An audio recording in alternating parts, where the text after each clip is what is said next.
Bienvenidos. Hoy vamos a analizar a fondo un incidente que, bueno, a primera vista podría parecer una anécdota sin más, pero que en realidad es la punta del iceberg de un problema mucho más complejo. ¿Sí? Todo empieza con la expulsión de 3 turistas israelíes de un lugar espectacular, el Parque Nacional Torres del Paine, en la Patagonia chilena. Y para desgranarlo, tenemos una fuente que, aunque es única, es muy potente. Es un artículo de la publicación Cult-Tem, que se basa en una entrevista con la máxima autoridad de la zona. Con la directora de la Corporación Nacional Forestal, la CONAF, en Magallanes, Elizabeth Muñoz. Exacto. Así que no hablamos de rumores ni de, no sé, de oídas. Es la perspectiva oficial. Eso es. Nuestra misión hoy es usar este caso concreto, no solo para contar qué ha pasado, sino para entender el contexto, los datos que hay detrás y, bueno, las tensiones que revela entre el turismo de masas y la conservación. Claro. Vamos a ver cómo la gestión de un paraíso natural se convierte, a veces, en un auténtico campo de minas. Y es que este incidente, el de una simple cocinilla de acampada, nos abre una ventana a un patrón de comportamiento que, según esta fuente, lleva documentándose más de una década. Madre mía. Es una historia sobre normas, sobre choques culturales y sobre el delicadísimo equilibrio que supone proteger un tesoro mundial del propio turismo que va a admirarlo. Pues vamos al lío. Los hechos, en principio, son sencillos. El pasado viernes, 3 turistas de nacionalidad israelí son expulsados del parque. Vale. La razón directa, pues que estaban usando una pequeña cocinilla de gas en una zona donde está, vamos, terminantemente prohibido. Y la cosa no se queda en una simple reprimenda, en un váyanse de aquí. No, no. El artículo deja claro que la consecuencia es seria. Tras ser formalizados por las autoridades, se enfrentan a una multa que ronda los 600.000 pesos chilenos. Que al cambio son más de 600 euros. O sea, no es una sanción simbólica, para nada. No. Claro. Y aquí me surge la primera pregunta, pensando en la gente que nos escucha y nunca ha estado allí. ¿Una multa de 600 euros por encender un hornillo de camping? Puede sonar, de entrada, a una reacción un poco desproporcionada, ¿no? Sí, lo entiendo perfectamente. Claro. ¿Cuál es el riesgo real? Porque imagino que no es una norma puesta al azar. Es la pregunta clave. Y la propia directora en la entrevista nos da la respuesta de una forma muy directa y, la verdad, muy cruda. Conecta esta prohibición con las víctimas de los incendios forestales en la zona centro-sur de Chile. Uf. O sea, no es una cuestión de burocracia, es una cuestión de trauma colectivo. O sea que cada vez que un guardaparques ve una llama donde no debe, no está viendo una simple infracción. No. Está viendo el fantasma de catástrofes pasadas. Exactamente. Torres del Paine es un ecosistema de una belleza casi real, pero es increíblemente frágil. Y tiene un enemigo formidable, el viento patagónico. Claro. Es un viento racheado, impredecible, muy fuerte, que puede convertir una simple chispa, la más insignificante, en un incendio forestal incontrolable en cuestión de minutos. No de horas, de minutos. Vaya. El parque ya ha sufrido incendios devastadores en el pasado y algunos de ellos causados por negligencias de turistas. Por tanto, la política de cero fuego fuera de las zonas habilitadas no es una recomendación, es la principal línea de defensa que tienen para evitar una tragedia ecológica. Entendido. Entonces la multa no solo castiga el acto en sí, sino que intenta mandar un mensaje potentísimo sobre la gravedad del riesgo. Desde luego. No es una falta administrativa, es un atentado potencial contra un patrimonio de la humanidad. Es una declaración de principios. Es decir, hay ciertas líneas rojas que no se pueden cruzar bajo ningún concepto. Y esta es la número 1.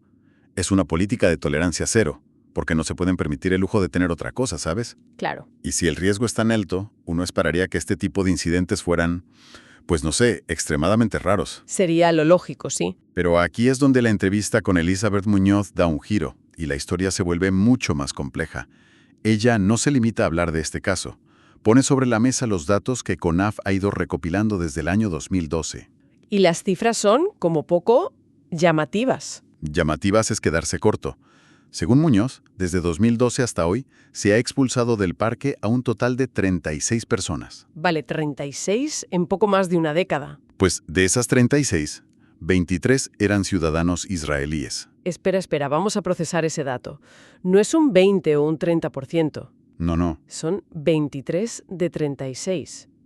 Eso significa que casi 2 de cada 3 personas expulsadas del parque en la última década tienen la misma nacionalidad. Es casi el 64% para ser exactos. Es una sobrerepresentación estadística brutal. Rompe por completo la idea de que estamos ante casos aislados o anécdotas. Esto es un patrón claro y persistente.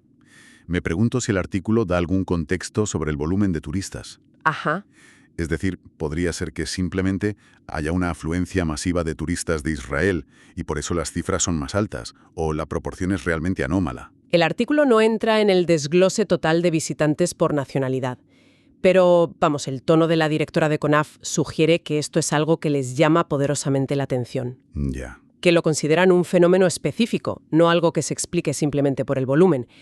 Lo fascinante aquí es el poder de esos datos. Claro. Transforman lo que para los guardaparques eran una serie de encontronazos individuales y frustrantes a lo largo de los años en un fenómeno medible. Y cuando tienes datos así, tu enfoque como gestora del parque tiene que cambiar. ¿Qué te refieres con que tiene que cambiar?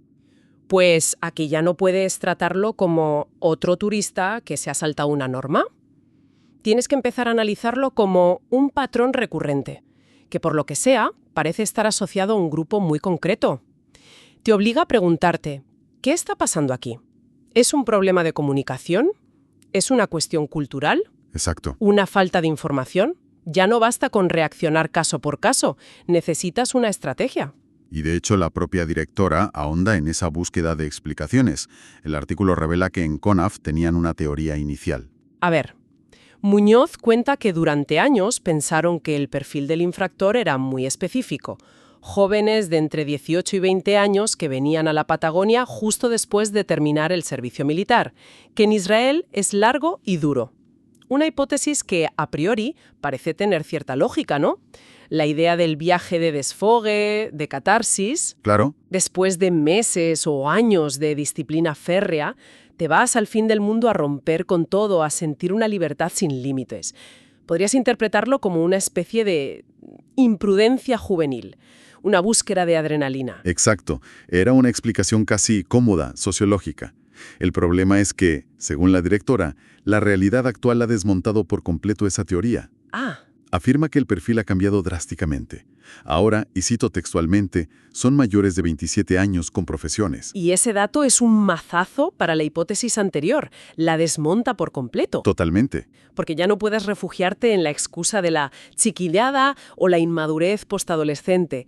Estamos hablando de adultos, profesionales, gente con una formación y, se supone, un criterio, lo que hace que el patrón sea todavía más desconcertante. Entonces, esto nos lleva a la pregunta del millón.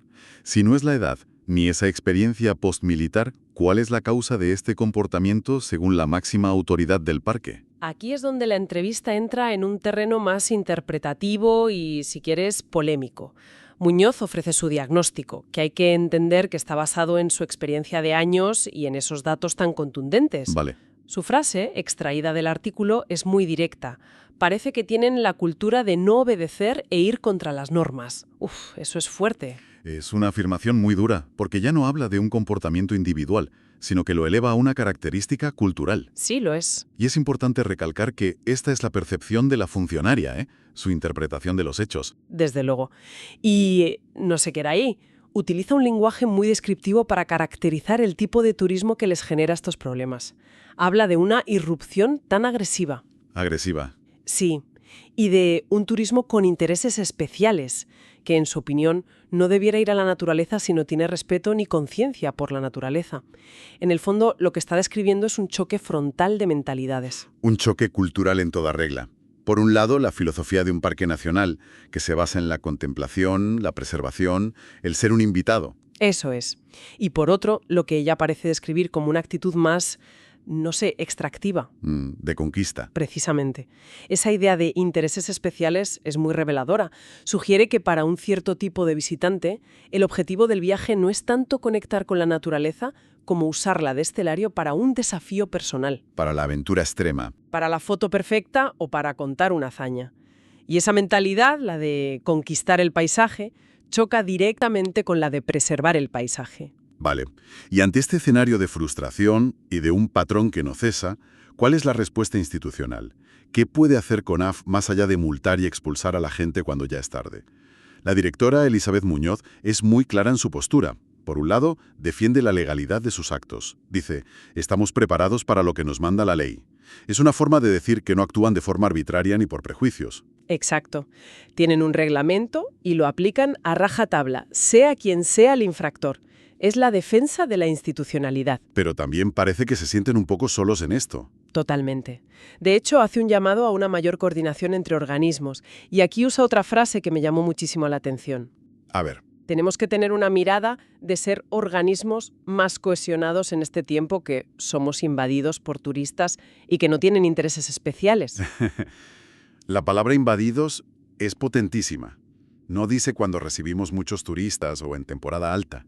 Dice invadidos. Es un lenguaje casi bélico. Sí. Refleja una sensación de desbordamiento, de estar superados. No es la palabra que usarías para hablar de un turismo bienvenido y respetuoso. Claro. Transmite la percepción de que cierto tipo de visitante llega como una fuerza arrolladora que no se integra, sino que impone sus propias reglas, y que la institución se siente asediada. Denota un nivel de estrés muy alto. Y es interesante la distinción que hace al final, que creo que es clave para entender la posición oficial.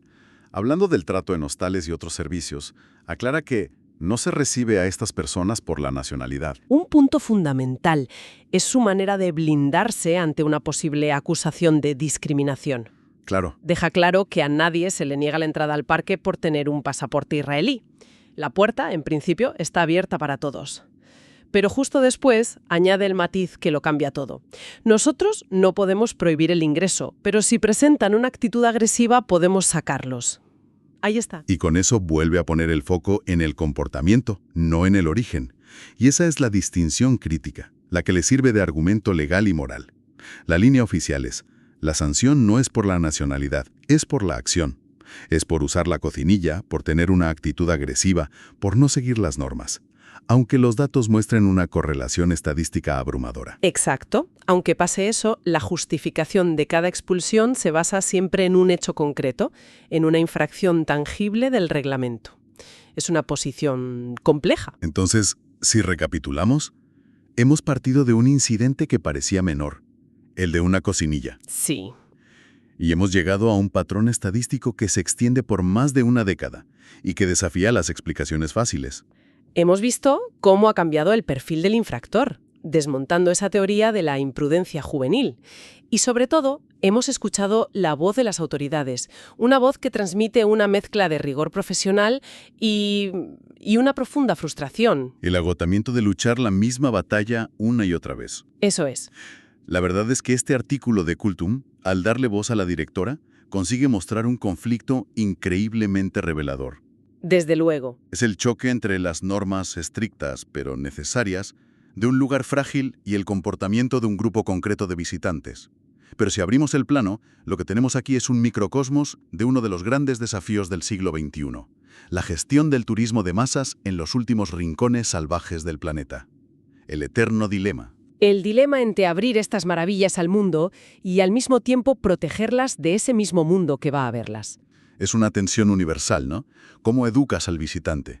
¿Cómo haces cumplir las normas con recursos que son siempre limitados? ¿Y cómo gestionas estos choques culturales sobre lo que significa disfrutar de la naturaleza? Son preguntas que se hacen en Yellowstone, en el Serengeti, y como vemos, en el corazón de la Patagonia. Es un problema global con una manifestación muy local y muy específica. Exacto. Y para terminar, hay una idea que me ha dejado pensando.